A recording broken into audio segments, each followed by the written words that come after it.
Right now on New Jersey Tonight, storms rolling in for tomorrow, but before they do, hot temperatures all across the state. We take you to the Jersey Shore to see how people were taking in the warm weather today. Oh my God, picture perfect. I wish I surfed. Plus, the U.S. Supreme Court is taking on Bridgegate, the High Court agreeing to hear an appeal from the two people convicted in the controversy. And a family in mourning. A military service for a local Navy officer killed in Afghanistan last week. We didn't want him to go over all 4 times because we knew of the dangers. I'm Kurt Sieglin. And I'm Dela Cruz. You are watching New Jersey Tonight. Well, it was a hot one today and some severe weather on tap for the weekend. Meteorologist Michelle Powers, as we take a look at the Weehawken camera, how bad will it be for Saturday?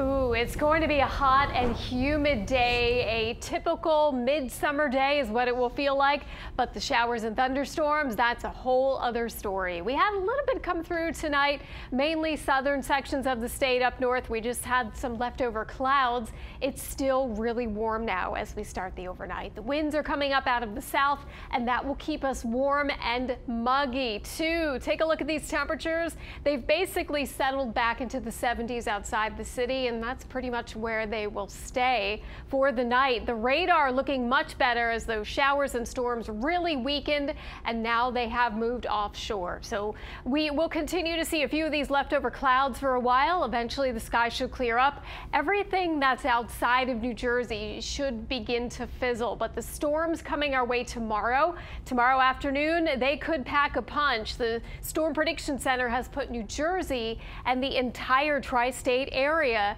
in a slight risk for severe weather. That means we could have a few of those storms bubble up and reach severe criteria. And the main threat for tomorrow are the winds. So we start off with a little bit of sunshine, and after about 2-3 o'clock in the afternoon, we'll see lines of showers and storms that develop. And as they come through, they could bring down power lines, tree branches. So power outages is a good possibility for tomorrow. Temperatures overnight basically staying where they are. We're looking at highs tomorrow approaching 90 or higher, plus we have the higher humidity. I'll have much more on that forecast coming up. That's a look at your local New Jersey weather.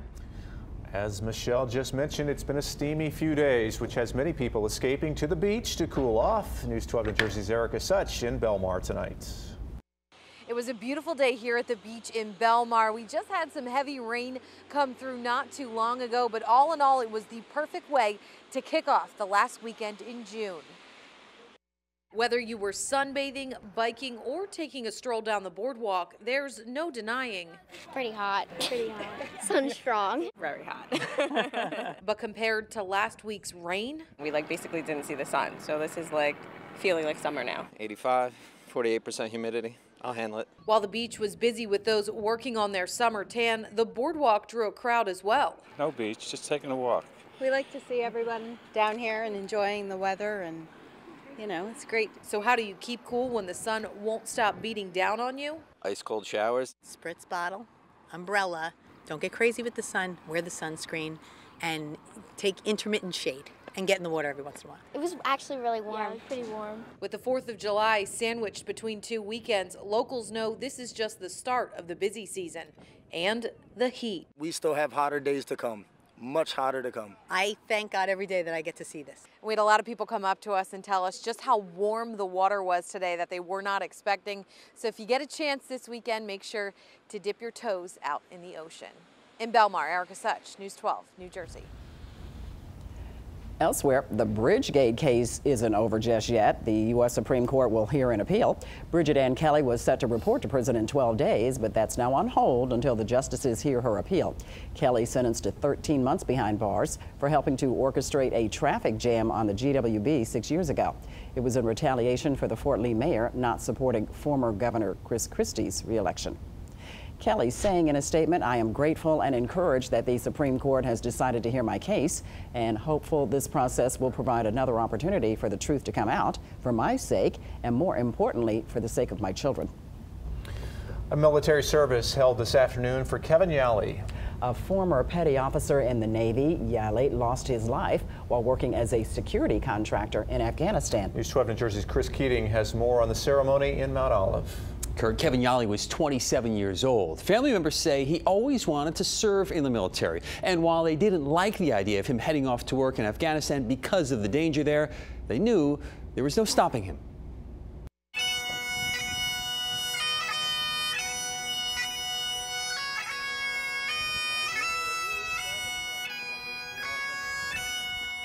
The mother of Kevin Yali stood with family at the All Veterans Memorial to see her son honored for his service to the country. She was led into the center of the memorial where she placed a stone with Yali's name inscribed on it and the day he died, June 19th. Yali's stone joins the 157 others, all soldiers from around New Jersey, who lost their lives to the War on Terror, which started following the 9/11 attacks. Fire.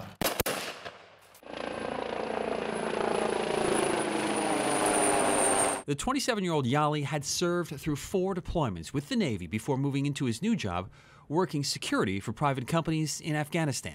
We didn't want him to go over all 4 times because we knew of the dangers. When he said he wanted to go to Afghanistan, his uncle knew they couldn't stop him. He loved to serve. No one could have talked him out of it. Family members say he had been working in that country less than 3 weeks. He was on foot. He was standing in front of the housing complex. That's when the mortar hit, I believe, like a couple of feet in front of him. Yali had been working for Constellus, a private security firm founded by U.S. Army Special Forces veterans. Employees like Yali protect private companies and, according to the website, are experts in counterterrorism, special operations, training, weapons, explosives, security strategy, and analysis. Yali's family was led into the memorial site by police motorcade as friends, family, and people from all over Mount Olive and his home of Midland Park welcomed them with flags, a sign of respect for his service. He paid a price that some of us were lucky enough to avoid. Kevin Yali's remains have already been returned to the family. Family members telling us it was always his dream to serve. Chris Keating, News 12, New Jersey. The Elizabeth man behind a deadly drive-by shooting is going to prison. Eslam Gadd was found guilty of killing an innocent bystander in Pemberton Township 7 years ago. Gadd was hiding overseas until he was arrested 3 years ago and sent back here to the States. He's now facing life in prison. A sex offender is arrested again. Authorities say Gian Verdelli's been arrested 169 times. He was just picked up following an alleged groping incident on the subway. Verdelli is a level 2 sex offender. A Milburn High School teacher under arrest. Joseph Padula charged with endangering the welfare of a child. One of his former students told police that he'd sent her inappropriate text messages and phone calls throughout the school year. The man who helped to cover up the murder of Sarah Stern will spend the next 18 years in prison. Preston Taylor admitted to helping Liam McAtasney throw her body off of Belmar Bridge. Taylor read a statement today in court apologizing to Sarah's family, but her father refused to hear it. He walked out of the courtroom. He says nothing can bring his daughter back. No closure. I just, you know, I just can't. Sarah's body is, you know, not there for me to lay her to rest. Preston Taylor has to spend 13 years behind bars before he is eligible for parole. McAtasney was recently sentenced to life in prison. Aberdeen officials forced to close Veterans Memorial Park today. Officials say someone defecated in the spray park. Police don't know who did it. The park will reopen tomorrow. A white nationalist who drove his car into a crowd of people in Virginia will spend the rest of his life in prison. James Alex Fields Jr. was targeting an anti-racism rally in Charlottesville in 2017. The attack killed 1 and injured dozens more. Fields pled guilty in March to federal hate crime charges.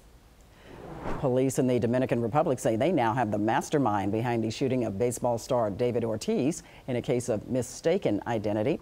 Victor Hugo Gomez is accused of ordering the killing of his cousin, Sixto David Fernandez. Authorities say the hitmen confused Ortiz with Fernandez. The shooting happened at a bar in Santo Domingo, June 9th. The two friends were sharing a table. Ortiz is still hospitalized in Boston. Lawmakers in Trenton want to improve state health care access. The governor signed legislation establishing a state-based health exchange. Right now, the state relies on the federal government. This law will give the state more control over health care open enrollment options. The governor saying, quote, creating our own exchange will allow us to take actions that protect our residents in the state and will ensure we are in the best position in New Jersey to defend against the Trump administration's assault on the Affordable Care Act. A reminder tonight to stay out of Lake Hopatcong. A potentially harmful algae bloom is causing a green film on the water. It can cause rashes and flu-like symptoms. Environmental officials say you shouldn't even touch the water. They say the cleanup could take weeks. Still ahead, a new site in Jersey City. More on the artwork that's turning heads on the street. And trouble tonight for Ford. News 12 New Jersey's Walt Kane has everything you need to know about the car that could be making you sick. Look in Newark tonight at 9 minutes after the hour. Stay with us on News 12 New Jersey. We'll be right back with your top stories.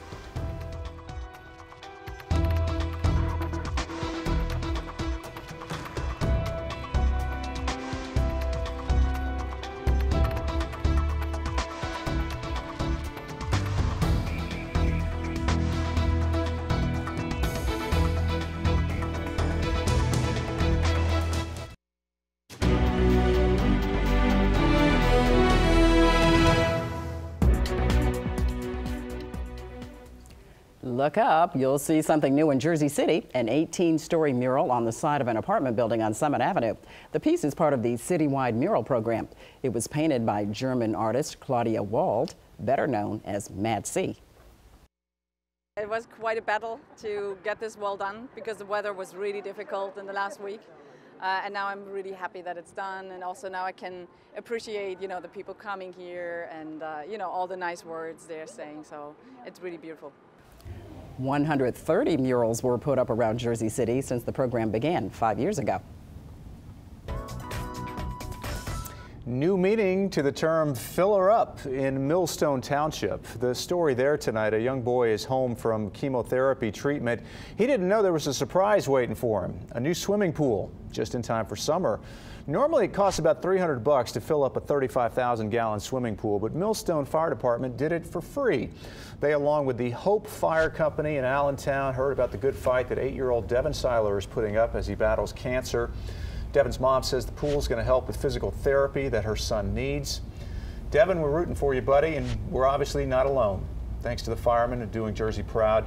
By the way, if you'd like to help the family with expenses, we have a link to their GoFundMe page at news12.com tonight. I love that family that's surrounding him for nice life. Gesture. Yeah, absolutely. Yeah, he's made a lot of friends there. He's got a lot of support in the community as well. See, I love it. Yeah. All that water put to good use. Definitely, and perfect timing I know, on that right? too. Hit the pool this weekend. True. This week. Yep. And this weather will continue into the weekend. The hot and humid weather, it's getting more humid overnight, so very uncomfortable going forward. Here in Asbury Park, we definitely need the air conditioners on for a good night's rest. Becoming more humid into tomorrow, and then we're adding the heat. So this is what it will feel like waking up in the morning, feeling like the low to mid 70s across the northern portion of the state, but Atlantic City already feeling like 80 degrees, and then the heat is on. So we are adding the humidity basically to the heat that we had today. So that will give us feels like numbers anywhere from about 93 to 98 degrees. This is what it will feel like outside. So you need to limit your exposure, stay out of the sun, and then be weather aware because thunderstorms are going to come in, and those will break the heat as we go into Sunday. So the warm frontal boundary is nearby now. That continues to push northward. That's why it's so warm and humid. We start the morning off with a little bit of sunshine. The clouds build and thicken as the cold front approaches, and then the storms pop up anytime in the afternoon and evening.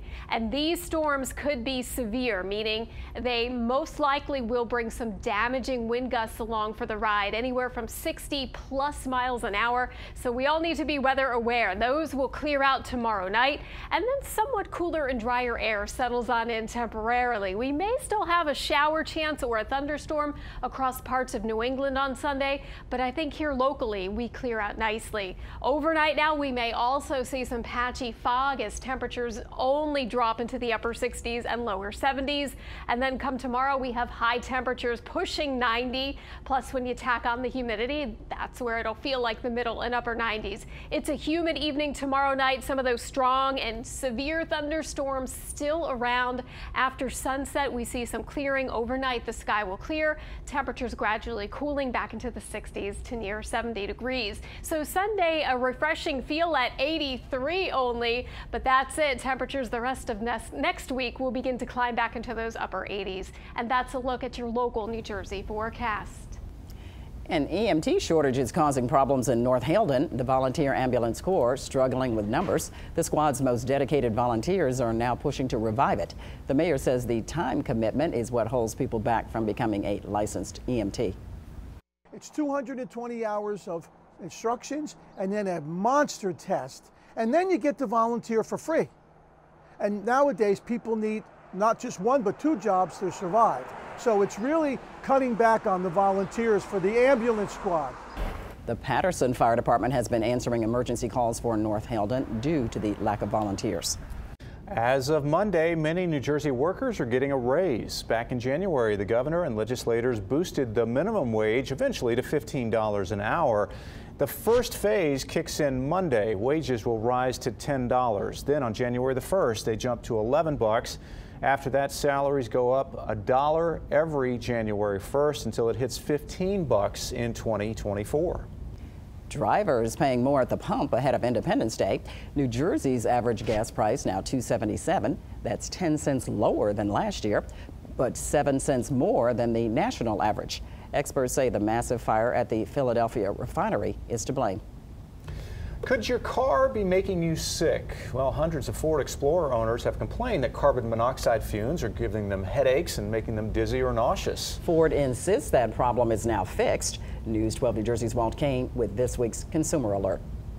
I'm actually going to put the windows up for a minute just to verify that you smell it too. Kimberly Graham usually drives her 2015 Ford Explorer with the windows open because of fumes, she says, leak into the cabin.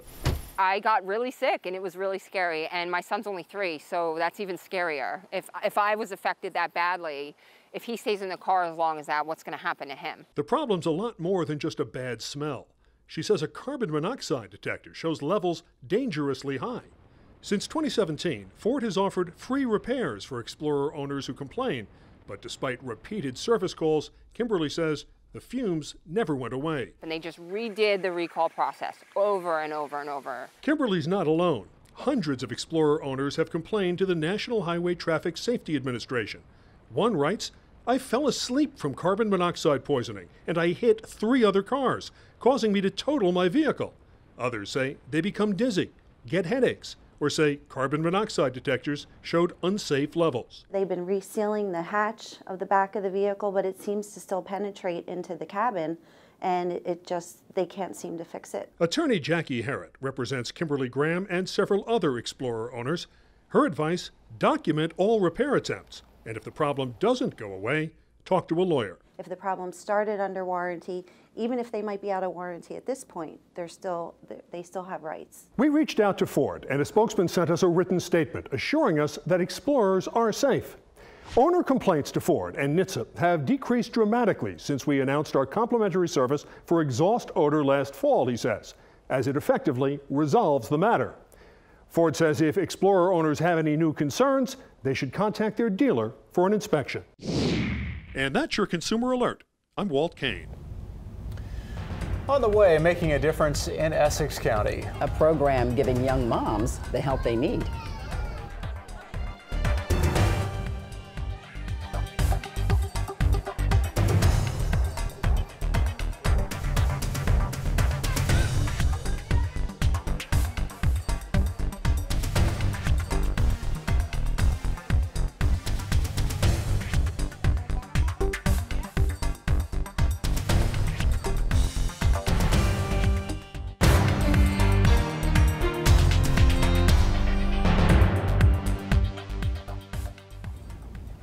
No more late fees at Johnson Public Library in Hackensack. It's waiving all fines for overdue items like books and movies. 1,700 people had their cards blocked because of the late fees, more than a third of them children and teens. The library is testing this program through the end of the year.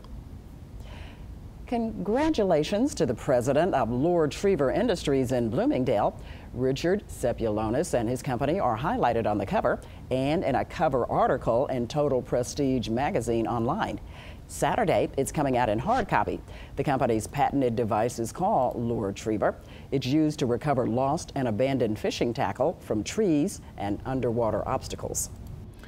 Some new moms getting some help in West Orange today. Mothers and their babies graduating from the Nurse Family Partnership Program. New Jersey First Lady Tammy Murphy also there. These 30 first-time moms have been working with registered nurses for nearly 3 years. They guide the women through their pregnancies and then the child's early years. She's a wonderful person. I really love her. She helped me a lot. During my pregnancy, she helped me going through a lot of stuff that I didn't know how to become a mother. And thanks to her right now, I'm a wonderful mother, I have this beautiful daughter, and I'm so happy about the program. Yeah, this program's been helping families since 2007. NASA's next mission, time travel, sorta. NASA is restoring its Apollo Mission Control Center in Houston ahead of the 50th anniversary of the moon landing next month. It will look the way it did on July the 20th of 1969 when Apollo 11 landed.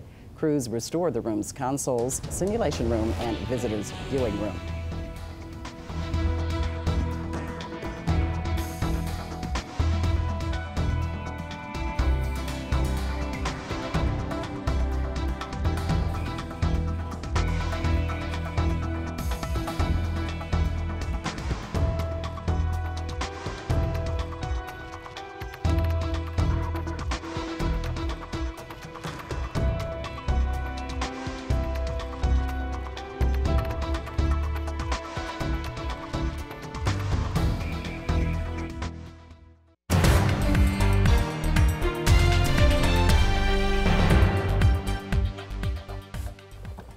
Good evening, I'm Kurt Sieglin. And I'm Della Cruz. You are watching New Jersey Tonight. Okay, so this is the last week of June. We're going into July. Get ready for heat, fireworks. It's going to be fun. I totally agree, right? It's a long 4th of July, like... It really is when it's bookended by two weekends. It's 2 weekends together almost, it seems like. Yes, well, it's all fun and games until the thunderstorms pop up. That's my only concern for tomorrow. But let's backtrack today. We had a heat wave in some parts of the state. We've now hit 90 degrees or better 3 days in a row. And some of the places that had 90 degrees today, Hawthorne, Hillsborough, Hopewell, Basking Ridge, and Cream Ridge. So yes, this is sort of typical or par for the course this time of year. Showers and thunderstorms also along for the ride. And we had a few of those bubble up tonight. They basically went from west to east and they weakened as they moved farther east. But some of these showers just moving offshore Monmouth and Ocean counties. The clouds are going with it. So we begin to clear up temporarily, but it is very warm and humid now for the rest of the night. And that heat and humidity will set the stage for tomorrow as a cold front comes in. We may see severe thunderstorms in the afternoon and evening hours. Yellow section here, the yellow polygon indicating we have a slight risk for severe weather. That means some of these thunderstorms may reach severe criteria where we have wind gusts that are over 60 miles an hour. And that will be the primary threat for tomorrow. As these lines come in, they will likely bow, which means they will produce some really strong damaging winds. Power outages are a possibility, unfortunately, with this type of weather. In Clinton, the time frame mainly from 2 o'clock on into the evening hours. I'll have much more on that forecast coming up. Kurt and Della, back to you. Michelle, thank you. With the warm weather continuing into the weekend, the beaches are going to be busy. Belmar here, our beachgoers soaked up the sun all afternoon. Some taking breaks from the heat, grab a cool drink, or just dip in the ocean. Many people giving today's weather a big thumbs up. It was not too hot. The water was superb, and there was a nice breeze. Very manageable today. Oh my God, picture perfect. I wish I surfed. Locals say they're preparing for a busy week ahead with 4th of July sandwiched in between those 2 weekends. With these high temperatures hitting our area, PSE&G preparing for additional utility crews. The company says it will be ready to respond if the power does go out. Meantime, they want to remind you to never cool an empty house and set your thermostat higher when you're away. You should always replace air filters monthly. Dirty filters make your air conditioner work harder. And wash laundry in cold water and keep your blinds closed to keep the heat out. A Highland Park man facing a bunch of charges ranging from kidnapping to sex assault to human trafficking. Andrew Carnegie Blackman met a teenage girl on social media and then drove to Pennsylvania to pick up the 16-year-old. The girl was a runaway. Cops in Pennsylvania were tipped to her location here in New Jersey. Police went to Carnegie Blackman's home in Highland Park and found them both. 2 New York teens are sentenced to juvenile detention. The pair guilty of hazing ROTC cadets at Joint Base McGuire-Dix Lakehurst. According to West Hampton police, the pair burned another cadet with a hot iron during an overnight trip to the base. Other cadets were forced to engage in humiliating conduct. They will serve their time at a facility here in New Jersey. In Mount Olive, at the site of the All Veterans Memorial, a service held for Kevin Yali of Midland Park, a former petty officer in the Navy. The 27-year-old died while working as a security contractor in Afghanistan. His mother and family on hand to honor his service. They did so by placing a stone paver with his name on it next to the stones of 157 other soldiers from New Jersey who have died since the 9/11 terror attacks. Yali had been working security for a company called Constellus when he was killed during a mortar attack. He was on foot. He was standing in front of the housing complex. That's when the mortar hit. I believe like a couple of feet in front of him. Yali served through 4 deployments as a petty officer in the U.S. Navy before taking on this new job in the private sector. Updating a story from Fort Lee, the man accused of stabbing his roommate surrenders to police. They were looking for Asim Ahuru for over 14 hours. His roommate was stabbed in the shoulder and will survive. The motive for the attack, not yet known. Very unusual sentence in this case. A doctor sentenced in the attack of a 12-year-old at a ski resort in Vernon. Samuel Carruthers has to spend the next 3 Valentine's days in jail. That's the day the attack took place in 2016. Authorities say Carruthers punched a boy and stabbed him with a ski pole in what they're calling a ski rage incident. He was convicted of child endangerment and other counts in April. Jersey City is the latest to ban plastic bags. It's for single-use plastic bags and non-recyclable paper bags. They join Hoboken, which banned plastic bags in January. Mayor Stephen Fulop launching the bag ban by visiting grocery stores in the city. Our goal is just to do our part in making sure the planet is a better place than the way we found it. And all of us can do our part, and Jersey City wants to be a leader on that front. I know that it will be a first couple of days will be a little bit tough, but eventually we'll all get used to it and not understand how we ever use plastic bags so frequently. The Jersey City Mayor's office has given free reusable bags to low-income families. They don't want to create a burden for anyone who can't afford to buy them. Some retailers will still offer reusable plastic bags at a cost of 5 to 10 cents. Well, 1 year into sports gaming in New Jersey is already ~1. More money bet on sports in New Jersey than in Nevada. According to ESPN, in May, New Jersey handled almost $319 million. That was about $1.5 million more than Nevada did. It shouldn't be too surprising, seeing as New Jersey is one of the most densely populated states in the country. So I can see how that would happen, but it's still like a little bit strange. Strange because for the first time in our lifetime, the state of New Jersey can be referred to as the sports betting capital of America. Atlantic City getting 2 new sports books, one opening Saturday at the Borgata, the other opened last week at Bally's. Both are extensions of spaces opened last year. Together, they're worth more than $20 million. The sports books come as a sign of the importance of casinos in New Jersey's expanding sports betting industry. And Jersey City plans to launch its own city-owned, operated on-demand ride-sharing service this year. That app-based service would provide vans or small buses to pick up riders within a block of their location. The cost, $2 per ride. The service would take riders to other transportation hubs or business centers in the city. The vision is to have, Jersey City branded transportation that will be on demand via your phone, similar to Uber or Lyft. It'll pick you up within a block of your home. NJ Transit has 20 bus lines throughout the city, but the mayor says that isn't enough.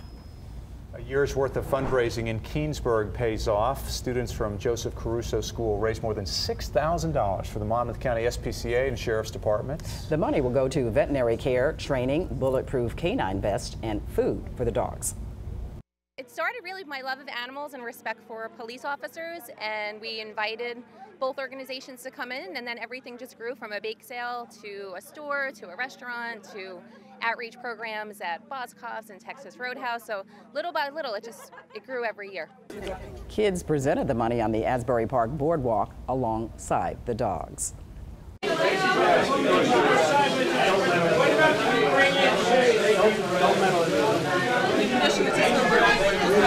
Kind of hard to hear there, but President Trump at the G20 summit in Japan making light of Russia's involvement in U.S. elections. It's the first time that he met with Vladimir Putin since the release of the Mueller report. Jimmy Carter taking a jab at the president following his comments. He says Russia helped pave Mr. Trump's road to the White House. Carter's 94 now. He believes if fully investigated, the facts would show that Mr. Trump did not actually win. President Trump also announcing that he's going to meet with the president of China tomorrow.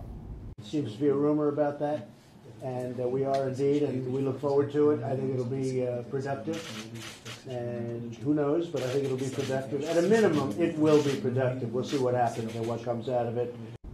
Trying to resolve the trade war with China. Meantime, Senator Bob Menendez demanding the president take the proper steps to preserve all records for these meetings. In a letter to the president, the senator says while presidents can and should have candid discussions with foreign leaders, official records from such discussions are necessary for executive agencies and members of Congress to understand what you have said or agreed to on behalf of the United States. An arrest is made in the case of a missing college student in Utah. Salt Lake City authorities say Ayula Ajay met Mackenzie Lueck at a park. Yeah, that's where she was last seen 11 days ago after taking a Lyft ride from the airport at 3 in the morning to that park. The police chief says evidence found at Ajayi's home. Other charred material was located, which has now been determined to be female human tissue.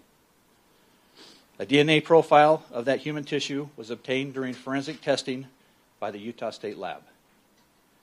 That DNA profile was compared and is consistent with the DNA profile obtained through further forensic testing of personal items of Mackenzie Lueck.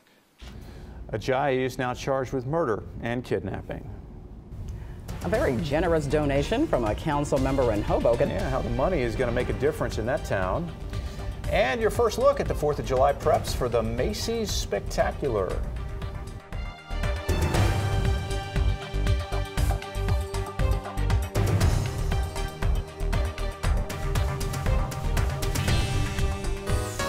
News 12 is gearing up for our road trip.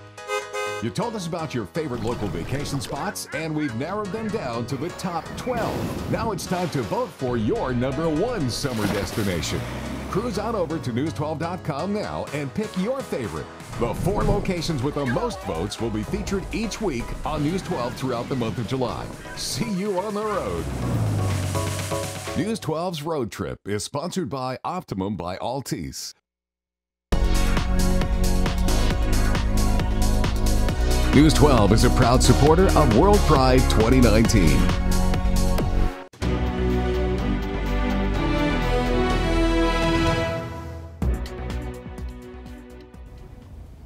Hoboken Councilman Mike DeFusco donated $4,000 to the Hudson County LGBTQ Caucus. It commemorates the 50th anniversary of the Stonewall riots. The money will be used to promote equality in the community. Councilman DeFusco says, I am so incredibly proud of the progress we have made here in Hoboken, but there is so much more that needs to be done for us to achieve true equality. All right, we head into the weekend with 3 things to know. Number 1, a new reason not to be able to drive your car. Mayflies. In Ohio, the insects are a menace in the summertime. They swarmed this car. They're not harmful, but they are plentiful. What's on the ground? Those are mayflies. Good Lord. The driver with some work to do to get moving again there. Yeah, I wouldn't want to have to drive over those things. Number 2, hashtag Texas problems. Police sent out this tweet. Beware a monitor lizard on the loose. It can be harmful to small kids and animals. Monitor lizard alert. It escaped from somebody's house. So does it like adults? If it's just dangerous? You know, I'm not sure. I've never come across one, so... Let me know when you do. Yeah. All right. Number 3, you know the Star Wars theme, right? Well, so do some seals in Scotland. That's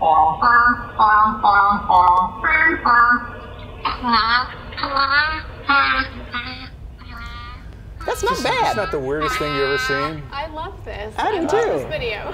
Can we play it again? They played some notes from this song and gave the seals fish if they could copy what they heard.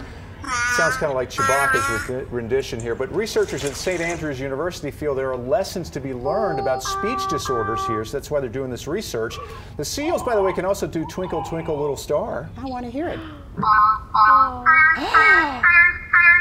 Oh my gosh!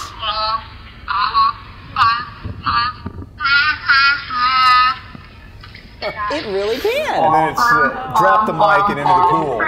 But not without, it added its own soulful version. Yes. There you go. So cute. Yeah, right? Yeah, I love pretty it. You know, we're all going to need to be in some water somewhere with this weather coming up. Yeah, that's what I'm thinking. We just need to be weather aware if you're outdoors tomorrow, pool, backyard, ocean, because we have some severe weather coming our way. And these storms will break the heat and humidity, so that's a good thing. But at the same time, we don't need the damaging winds. But unfortunately, this is what may be developing tomorrow afternoon. Your forecast in Belmar, if you want to hit the beach or the boardwalk early in the morning, I think you should be fine, but any time after about lunch, look to the western sky, listen. If you hear that thunder, you want to head indoors. And we are warm overnight and humid, turning into a hot and humid day for tomorrow. So I know everyone wants to be outdoors. Try to stay out of the sun early though, because this will feel quite oppressive. The storm's coming in the afternoon and evening. So here's a look at the timeline. Overnight now, temperatures pretty much staying in the 70s for most of us. We have some 60s north and west. In come the showers and thunderstorms, and they will most likely form these little bowing segments, and that means they could produce some damage out of that. Temperatures rain cooled on the other side. We eventually cool off tomorrow night back into the 60s and 70s, and then come Sunday, a refreshing change. We have 80s instead of 90s. A few clouds popping up. There may be a shower or a thunderstorm. There's a slight risk of that. Tonight we have temperatures holding in those upper 60s and low 70s. Come tomorrow, prime time is the afternoon and evening. That's when we all need to be weather aware. Storms around tomorrow evening, then clearing out overnight. Nicer on Sunday, but then the heat comes back next week. Holiday week for us. We may have a few showers and thunderstorms focused around the 4th. And that's a look at your local New Jersey weather.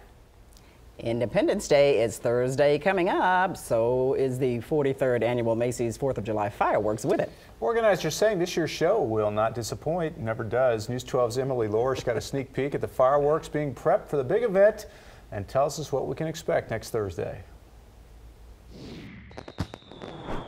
Macy's is once again lighting up the sky. It's always bigger and better than ever for Macy's. That's for the 43rd annual Macy's 4th of July fireworks. We got a sneak peek at the preparations underway for the big show. More than 50 pyrotechnicians are here in Staten Island loading the fireworks into the mortars, and then they'll be taken to their launch locations on the 4th. Right now is the day that they finally kind of are excited because they get to hold the fireworks. For the first time since 2014, they'll be launched from the Brooklyn Bridge. We're going to have a great chase scene during the Stars and Stripes Forever. We will shoot these comets from one edge of the bridge all the way through the center and helix up the center of the bridge. The sparks will also be flying high from 4 barges on the Lower East River. This year's theme, the American Silver Screen, honoring classic American cinema. You're going to hear a lot of very familiar tunes from movies that we all know and love, like Superman, Star Wars.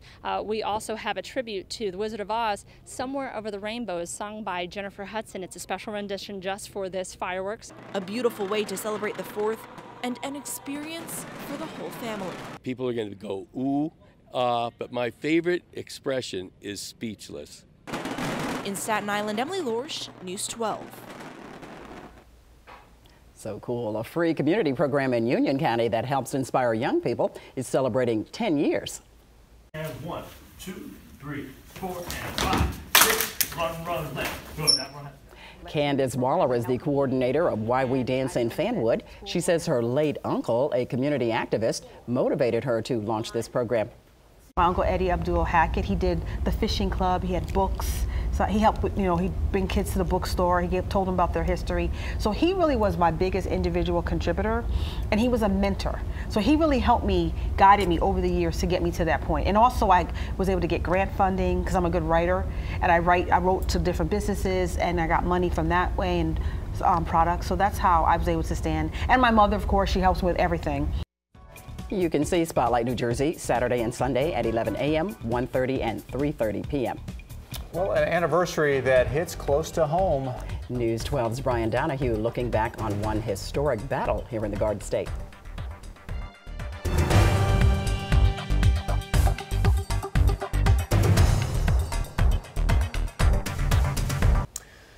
On this date in 1778, George Washington led the troops against the British at the Battle of Monmouth. It was largely a stalemate, but the battle bolstered the cause of the Americans. On the 241st anniversary of that battle, News 12's Brian Donahue visited a spot where the blood shed by troops is still literally ingrained in the landscape. This is Old Tennant Presbyterian Church in Manalapan. 241 years ago on this date, it was turned into a makeshift morgue and hospital for the troops killed or wounded in the Battle of Monmouth, raging in the nearby fields. Many are now buried in the church cemetery. This is a 12-pounder British cannonball. But this church contains signs of the bloodshed that day, even more dramatic and tangible than the cannonballs found on the grounds. This is the purported bloodstain. Over in this pew, a series of dark red stains on the wood, believed to have been the blood of one of the many wounded American soldiers who were brought here. My suspicion is that the bloodstain here would have been from some soldier who had an injury, who's all bandaged up, sitting there laying in here, and that's all the blood that oozed around a bandage. That's my best guess. Can't prove any of that. That's because DNA testing done 10 years ago proved inconclusive. Didn't confirm the story, didn't rule it out. But it's the story that persists. A red stain in a church where scores of wounded were brought makes logical sense, and it's backed by the written account of one soldier who fought that day. He even describes the pew the soldier sat on, and it matches up.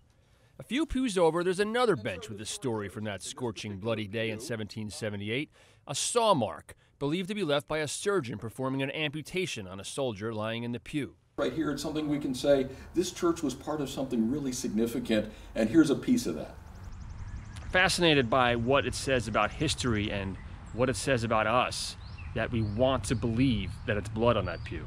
I think it all just underscores the way we want to connect on a visceral human level to events like this that sometimes don't seem real because it's history. Tradition and the comments that we keep hearing for the last 250 years is that it's a blood stain, and so that's what we go with.